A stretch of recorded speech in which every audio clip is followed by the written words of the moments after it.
Bakit napakahalaga ng baptism ng Holy Spirit? Bakit mahalaga? Why baptism so important? Ito ang sagot. Acts chapter 1, the Bible's answer. But you shall receive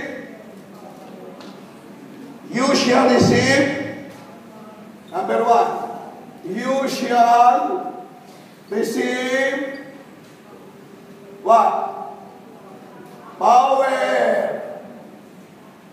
Sabi dito, Acts 1:8, you shall receive power when the Holy Spirit has come upon you. Okay? You shall receive what? What? Power. Okay. Even we are Catholic, we go to prayer meeting. Okay? If you not receive the baptism of the Holy Spirit, there is no power at all. Wala kang power. Una, pag dumating ang problema mo, when the problems came in your life, you can able to overcome your problems. Iiyak ka lang, iiyak. Okay? For example, you are Catholic, you go to church, you pray, go to church, pray. You did not baptize in the Holy Spirit. Sa CLSS, yes, you go to church, you pray. And suddenly, problems came. Trials came in your life. What will you do? Crying. Crying. Lord, have mercy on me. Patawad, Panginoon, ang tanging problema. There's a lot of problem in my life. Lord, hindi ko na kaya. And the devil begin to answer in your ear and say, di ba patay ka na? Oo nga. Patay ka dyan. Okay, yes. You commit suicide. Siguro nga, mas maganda pa. Hindi mo na kaya. But there's a big difference between baptized by the Holy Spirit and not baptized. Now, when you begin to receive the baptism of the Holy Spirit, kahit anong problema, masaya ka. You are happy. Why? Because you believe if there's a problem, God will answer your problem. You will be happy even there is a problem encounter you face in your life. You will be happy and very joyful. Yes! Really ba that? Yes. Bakit? The Holy Spirit will comfort you. The Holy Spirit will comfort you. And the Holy Spirit will say, anak, lakasan mo loob mo. Mahal kita. Ako ang bahala sa problema.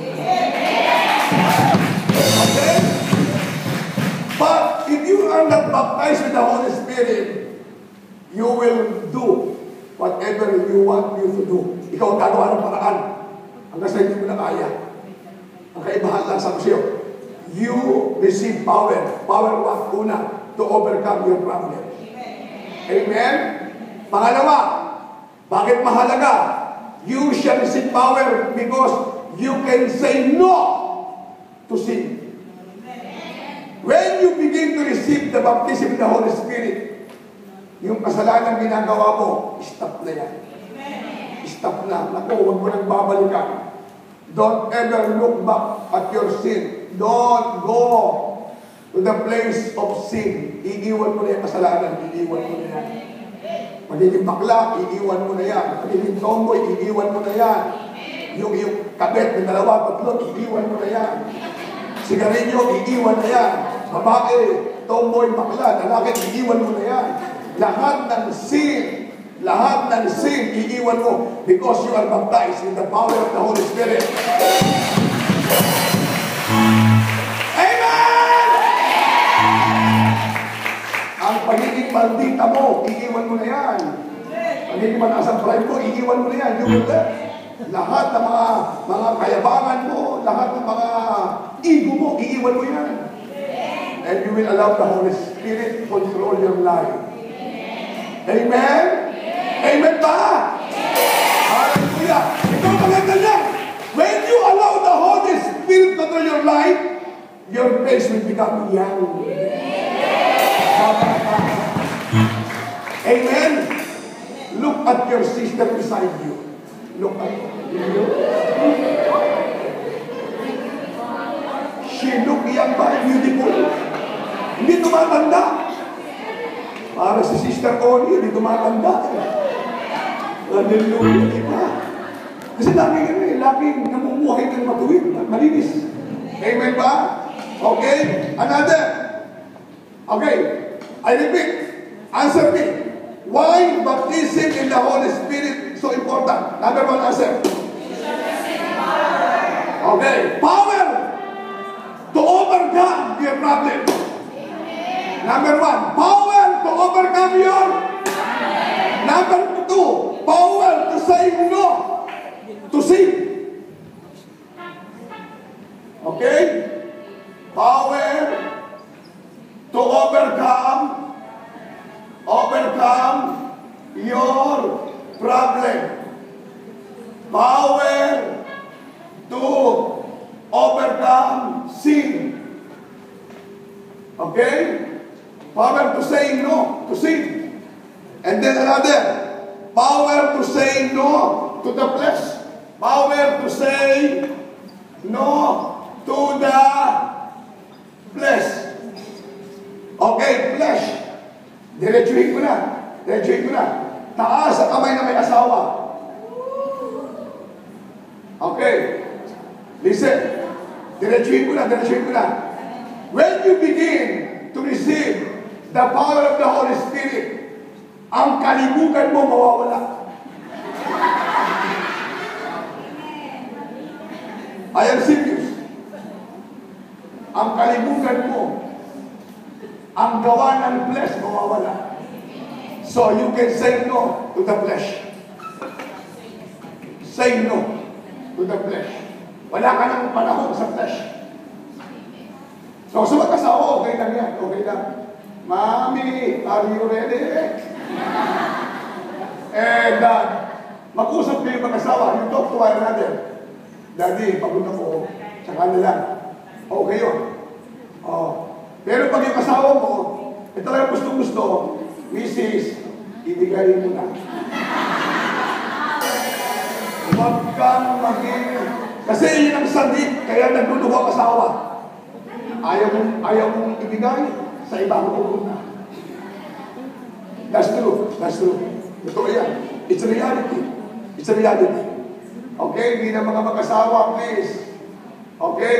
Napag-uusapan po yung sex. Napag-uusapan yan. Pag-usapan nyo yan. Okay? Na mag-asawa. Ito, one another. But flesh, not only in sex. Flesh, lahat na gusto mo, ng laman mo, layaw mo, it will cut off. It cut it off because of the Holy Spirit. Ano ba mga gawa ng laman? Gawa ng laman, yung mga kakaiyak. Galatians chapter 5, verse 19. Gawa ng flesh. Galatians 5:19. The word of the flesh. Ito na. Not only sex, Not only sex. Galatians chapter 5, verse 19. Sabi ni Pablo,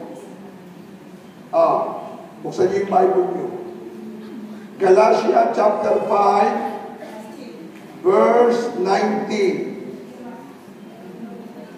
Now, the works of the flesh are evident, which are, ito na, works of the flesh are, una, adultery. Pangangamin niya, na may asawa na, kumuha pa ng dalaga, asawa, lalaki, asawa, nangangamin niya. Works of the flesh, adultery. Next is fornication. Dalaga, patol sa may asawa. That's fornication. Gawa ng naman yan. Kaya ngayon pa lang, sister, na gumagawa ng ganyan, sino ka man, walang nalilihim sa Panginoon. Kitang-kita ganyan. Iwanan mo na siya! You forget it. Fornication, another works of the flesh. Another is, ano ba? Uncleanness, impurity, uncleanness, lasciviousness, idolatry, sorcery. Meron ba sa inyo makukulang? Makukulang dito, may makukulang? O, wala. Hatred, the flesh. Yung may sama ka ng loob, hatred. Another is contention, jealousies, inggit, outbursts of wrath, galit, selfish, makasarili, ambitions, dissensions, heresies. Yan, orgies. Gawa ng laman yan. Tagalog, pakipasa, gawa ng laman. Tagalog. Ano yan?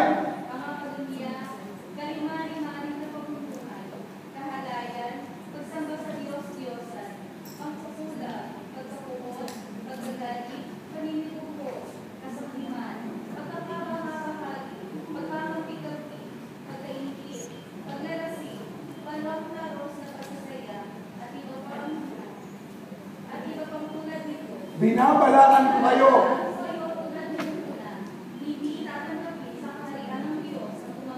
Patay, envy, murders, drunkenness, revelries, and the like, of which I tell you beforehand, just as I also told you in time past, that those who practice such things will not inherit the kingdom of God. Lahat ng pinanggit sa Bible na yun, na gumagawa, hindi papasok sa langit at namatay. Ngayon, do you want to go to heaven? If you die today, what is the fruit of the Spirit? If you want to go to heaven, dapat itong taglay mo. Okay, itong taglay mo. 22.